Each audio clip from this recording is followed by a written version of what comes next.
This video is about applying the properties of kites. So remember that a kite is a quadrilateral, which is a four-sided figure, with exactly two pairs of consecutive congruent sides. So in a kite, we have two sets of sides that are congruent that are going to be next to each other. That's one property of a kite. The other properties of a kite are that the diagonals are perpendicular. So remember the diagonals go from opposite vertex, and they are perpendicular, which means that they form right angles. One pair of opposite angles is congruent. The opposite angles that are congruent are always going to be the angles that are between the two different sizes of our sides. So in this case, with the kite laying on the side, the up and down angles. The shorter diagonal is bisected. So the shorter diagonal is always going to be the one that passes through the congruent angles. And then the longer diagonal is going to bisect the angle it passes through. So we have angles over here congruent and these angles congruent. Now, the angles that are bisected are not congruent to each other. So the angle on the left over here is not going to have the same measure as the angle on the right over here. So let's use this idea to find some missing angle measures. So find the missing angle measures. So notice that 132 is between the two different sized sides. So the other angle across from it is also going to be 132 degrees. To get our last angle measure then, we know that any four-sided figure always has 360 degrees, so we're going to do 360 minus the angles we know. So minus 132, minus 132, and minus 87, and we subtract all those, we get 9. So this angle is 9 degrees. Number 2, notice that the angles between the two different sides are 120 and 15x, so we can use that to solve for x. So 15x equals 120, divide 120 divided by 15, and we get 8. Once we know our angle measure is 8, we can substitute. So we know this angle has to be 120 because 15 times 8 is 120, and 9 times 8 is 72. Then to find our missing angle again, all we have to do is subtract from 360. So 360 minus 120 minus 120 minus 72. And we get that this angle is 48 degrees.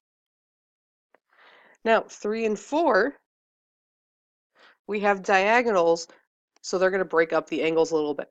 So remember with a diagonal, that first the angles in the center are 90 degrees because our diagonals are perpendicular. So it creates 4 right triangles, 2 of which are going to be the same. So we have 2 littler triangles and 2 more stretched out triangles. So on the triangles on the left, remember that the longer diagonal is bisecting this angle, so they're both 29 degrees. So to find the missing angles in those triangles, we can do 180, looking at a triangle. So we can do 180 minus 90 minus 29, and we get 61 degrees. So 61 degrees is going to go in both of these triangles because they're both congruent right triangles since they both had a 90 degree and a 29 degree angle. Then in our other triangle, if this is 71 and these angles are bisected, we can do 180 minus 90 minus 71, and we get this is 19 and 19. And then I know the angle that's still missing has to be 71 degrees because these two triangles are congruent right triangles. So number 4, let's do the same thing. In the center by the diagonals, those are perpendicular. The longer diagonal is bisecting this 13-degree angle into 13 and 13, and the other angle into 66 and 66. So to find our missing angles, we can just subtract from 180 for the triangles. So in the first triangle, we have 180 minus 90 minus 13, which gets us 77 degrees in both triangles. And for the other missing angle, 180 minus 90 minus 66, and we get 24 and 24.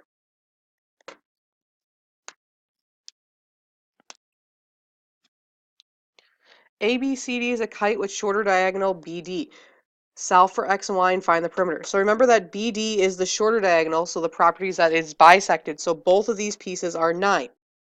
Also remember that our diagonals are perpendicular, so we have 4 right triangles. So whenever you're looking for a missing side and you know 2 of them in a triangle, we're going to be doing Pythagorean theorem. So to solve for x, we have x squared, because x is across from the right angle, so it's the hypotenuse, equals the leg squared plus the leg squared. So we get x squared equals 144 plus 81. X squared equals 225. When we take the square root of 225, we get x is 15. So remember that the consecutive sides that are next to each other that are congruent, so if this is 15, AD is also 15.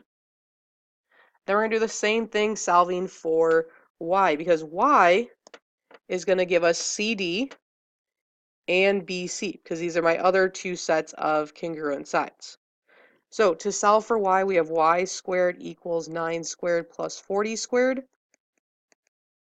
9 squared is 81 plus 1600.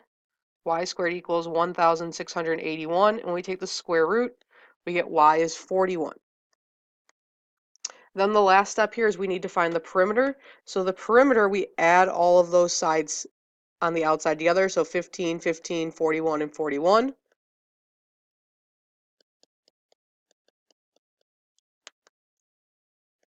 And we get our perimeter is 112. So let's try looking at another one in number 6 where we're doing the same thing. So to solve for x, we know that BD is our bisected diagonal and that the diagonals are perpendicular. So to solve for x, which will get us AB and AD, because those are the congruent sides that are consecutive, we have x squared equals 6 squared plus 8 squared. X squared equals 100, because 36 plus 64 is 100. When we take the square root, we get x is 10. So we have 10 and 10. Then we know that BC and CD are congruent because they are the other set of consecutive sides, but I still need to find y. This time, y is not a hypotenuse because across from the right angle is 17. So to solve for y, we're going to have 17 squared equals leg squared plus leg squared. 17 squared is 289 equals 64 plus y squared. Subtract 64 from both sides. 225 equals y squared. When we take the square root, y is 15. Then the last step we need to do is find the perimeter. So to find the perimeter, I have a side that is 10, another side that is 10, a side that's 17 and 17. So the perimeter is equal to 10 plus 17 plus 17, which will get us 54.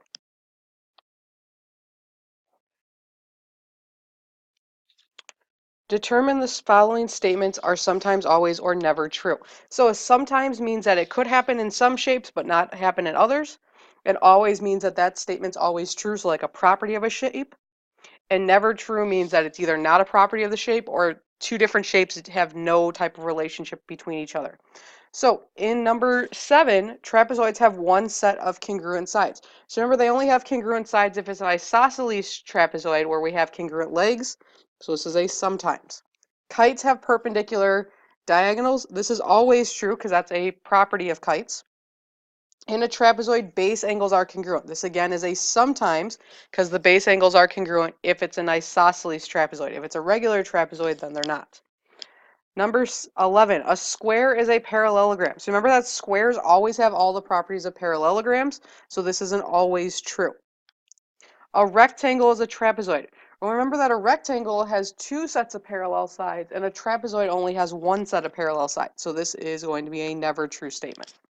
Trapezoids have congruent diagonals. So the length from one opposite vertex to the other is congruent to the other one.